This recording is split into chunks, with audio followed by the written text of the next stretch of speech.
G'day viewers, welcome back. Well, actually it's not welcome back because we're making this as a bit of a standalone video. We're currently camping up near the Bjorky-Peterson Dam, and that video is going to be a different video to this, just on our camp weekend, our shakedown Patriot Camper trip number 2. What are you laughing at? What? That's my knee. Okay. No. Anyway, viewers, so what we wanted to do, because we've had lots of requests for information about, well, why did we get the Patriot? So we thought we'd just take a couple of minutes just to explain to you what our thought processes were in coming to the decision to get a Patriot camper. Anyway, didn't know this was a comedy channel. So, anyway, first thing, there's 2 things I wanted to get out of the road straight away. First of all, we've got nothing to do obviously with Patriot campers. We didn't approach them to get a Patriot camper in advance obviously of the purchase process. We're not affiliated with them in any way. They're not involved with this video. We bought a Patriot camper by doing our research and contacting them like anyone else would and saying we want a Patriot camper. The second thing is, in us explaining our thought process, we're not subscribing to a particular approach or a particular outcome or a particular product or a particular setup for anyone else. We've come to this because we think this is our setup. With the research that we've done, with what we want to do, with the style of camping that we want to do and the travel, we feel that this is the product for us. And there's only 2 of us as well. And there's so only no 2 of kids us. Or anything. No, there's no kids. There's no grandkids yet. We'll have to readjust once there's grandkids. Yeah, well, that's their issue. But anyway, the point I was trying to make is that everyone's different. Everyone's setup's different. It's about finding the setup that's best for you. So in us telling you the thought processes that we went through to come up with what we've got, is nothing more than explaining what that process was, not necessarily to convince you on our same outcome, because that's not what this is about. Everyone's different. Okay, so now that we've got that out of the road, I suppose, let's talk about, well, what were those elements? And I suppose the fundamental thing for us was that we wanted still to feel like we were camping.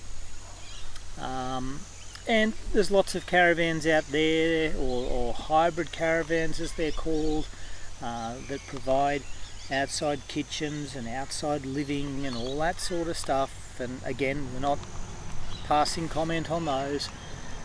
But the thing that attracted us to the Patriot was that it still felt like we were camping. And we're used to towing the trailer as well, because we did have a trailer. That's not the same issue. I'm dealing one issue at a time. Okay, I'm dealing with the lifestyle issue first. Okay, let's concentrate on that first. Okay, so we like to camp. Yes, because we like to camp. We're sitting right now outside of the setup. In fact, we're not even underneath the awning right now, because that's the setup that we wanted. So that was the first element. The second element, I suppose, let's take it over to yours, although I didn't have it in that particular order. Yours is further down than what you've just suddenly come out with. Well, of course there's an order. Like, have you not given some thought to this? Like, this is important. The second thing is, to us, it's still towing a trailer. It's a very, very small setup. Oh, pack-up rather. It's compact. A very small pack-up. It's compact. It's in fact smaller than the trailer that we were towing around that had the awning and tent and other bits and pieces in it. So it's a very small setup, which is important because we're watching all of you fellow YouTubers and going all of the places that you're going to. The beach camping. I'm sorry, just fellow YouTubers. Well, they are. You know, the Vic High Country, all the stuff in South Australia and West Australia. And we're looking at that going, you know, we want to go there too. And we've worked out, or we ascribe to, well, if we can drive there, we want to be able to take our setup there. So I I know lots of people take their caravans on beaches and other things like that, but you know, we just didn't want something that big, but we still wanted to get to those places. So it's what felt comfortable for us. Okay, so that was an issue as well. And if I have to be driving for whatever reason, I'd rather be towing a little trailer than a caravan. If it's me driving, if you ever let me have a go. You know, she said the word "if" there, viewers. Very important. If.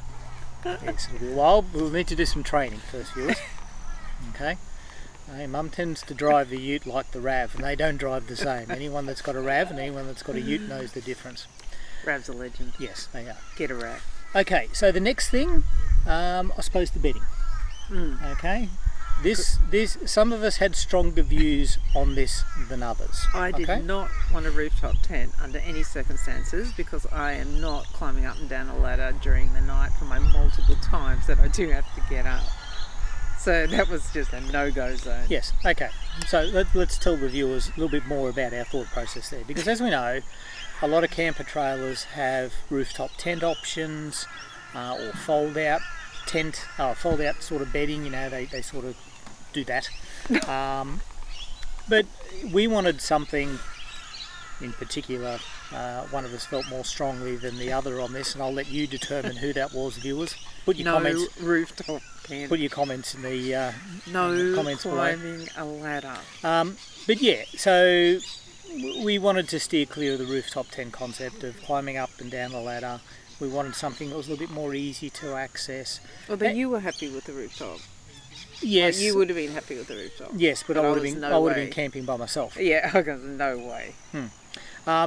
And that made us look at the caravan option a little bit more, you know, the concept of the stairs rather than having to get in and out of a rooftop tent. So we looked at that as an option. We looked at lots of other sort of pop-top camper sort of trailer options. But again, if you've gone online and had a look at the Patriot X3, you'll see there that the bedding sort of folds over. And you've then got the stairs to get in the back area. So it's kind of like a compromise because it is like the rooftop with the ladder, but I can still get in using the like caravan style stairs. Yes, because it does have a ladder support, I suppose, under the bedding side that flips out. So you can go in and out the ladder if you want. There's some duckies. Small distraction there, viewers. But yeah, so the advantage to us here was that the bedding could in fact stay done up, and there's a cover on the bedding. Yes, you'd have to remake the bed every single time. That was another plus for me because I didn't want to pack up the bed, make the bed, pack up the bed, make the bed every time we moved. No. Because the aim is that we will travel and go places. Isn't it? Yeah, I'm agreeing with you. I'm letting you have a chance to speak. So I did not want to be remaking the bed for after every single night that we moved. Yes. So, despite the fact that the bed sort of folds over when you pack it up, it's got a thing over the top that sort of keeps it all up. You can keep your pillows there. Yeah. So, so actually that's quite convenient. And also that indoor seating area, so if the weather is a bit wet or bad, you can sit inside there. It's got a little slide-out table. So it's very tiny. But that's fine by us because we're only going to use it in emergency situations. Well, no, it's not tiny. I wouldn't say it's tiny. It suits two people. Yeah, it's still small. Well, yeah, it's not a 3-bedroom house, but it's not meant to be. It's more than adequate for two people, viewers. Yes, but you wouldn't be sitting in there every day on a permanent basis. It's just if it's super windy or it's raining or whatever, it's the perfect place to be. Otherwise, you'd be outside. Yes, which is exactly where I started all of this discussion. But anyway, so yes, it is an inside area, but I must say the only time we've actually been inside is actually to sleep. Bearing in mind this is only our second trip. I was just going to say we haven't really had it. Anyway, so that was a factor for us. But again, lots of people are different depending on how many you've got and what setup you want. But I'm just telling you our thought process and what we went through. The third thing was, as long-time subscribers to this channel will know, or 71 of you, make sure you hit that like and subscribe button, hit that notification, is we love the ute. We've taken a long time to set up our ute how we want it set up for the camping we've done, for the camping we want to do, and we didn't want to get rid of it. virtually every caravan option that we looked at, even the smallest caravans, meant that we'd have to get a different vehicle. And some of us felt more strongly about that than others. I don't think you could park for you. No. I even contemplated getting a new vehicle and still keeping the ute. But Sorry, anyway, Dylan, it's not being sold anytime mate. soon. Yeah, Harrison had already had it sold. But anyway, but with the Patriot, given how small it is, I think it's got an ATM of 1600. I think empty it's 1160. I think. Check the website. No, 1600, wasn't it? 1600 is the ATM. Other words, the trailer. Okay, just ignore and what it's I full said. load I had no capacity. idea. I have no idea. But empty it's about 1160, I think. But double check the website. Which meant with the GVM upgrade to the ute that I got done last year, I can tow. I can tow it, and in fact, it tows really well. You know, it dies a little bit on the hills, but you just manage that, you know. But it did that anyway. Well, yeah, but not to the same extent. Yes. Anyway, so I'm more than happy with the fact that I can keep the ute, keep the setup that we've got for the ute, and be towing this. And each time I tow it now, i.e. only our second trip, although I did bring it back from the factory, so technically it's number 3. True. And you tow it there and tow it back. No, I only towed it back, done. I didn't have it to take it there. But our normal trips, you tow it there and tow it back. Yes. So it's actually more. Stop it. That's only the second trip, though. So that's 2, 4, Yes. and then that's 5. I think the viewers can work out a trip means there and back. I think our subscribers are cleverer than that. Anyway, so the more and more I use it, the more comfortable I'm getting with it, and the more comfortable I'm fact that it's going to be able to do the big trips and very, very comfortable for us. So that was another part of the thought process, because as we all know, GVMs and GCMs and little way stations on the side of roads are becoming the topic of the town, and we've all got to be aware of them, not just for safety reasons but insurance as well. So all those things we've got to keep in not only the back of our mind but the front of our minds. So yeah, but I can say that with this setup, with all the load, and I mean I've calculated everything down to the weight of a pair of thongs. I know exactly. Marie's got to lose a few kilos, and I'll be right.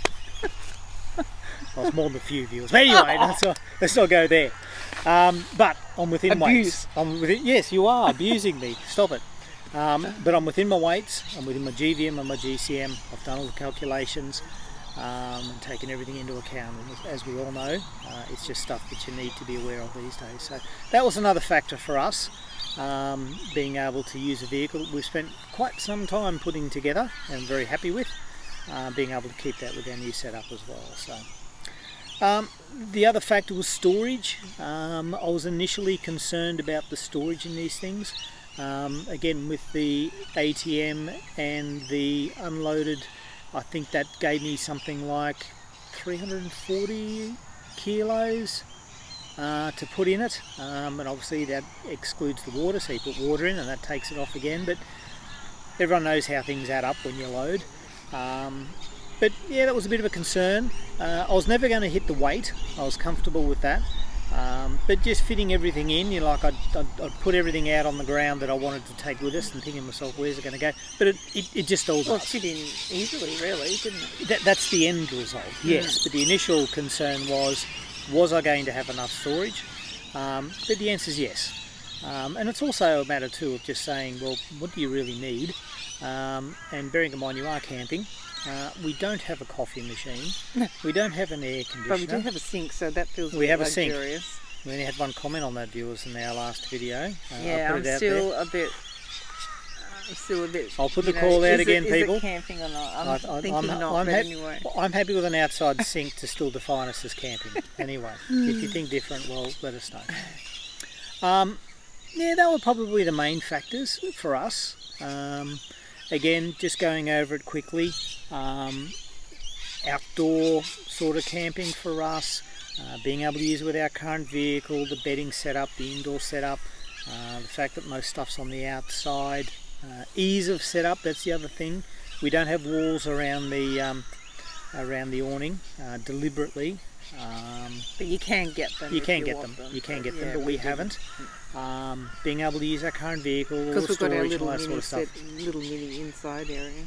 Yes, I've mentioned that already. Thank you.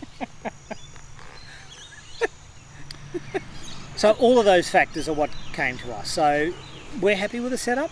But again, I'll stress, this is our setup. Everyone goes through and comes to their own setup for their own reasons. I'm just telling you, for whatever help it might be, if you're thinking about your next setup, some of the things that we went through.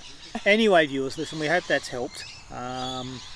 As I said, we're not here to tell anyone what setup they should have or what they should be doing, camping or vehicle or anything like that. It was just to give you a bit of an insight, I suppose, as to how we approached it. But I think the important thing, and which is what we did, is watch as many YouTube videos as you can on different setups and what's available and what different people are doing, and listen to what they've got to say.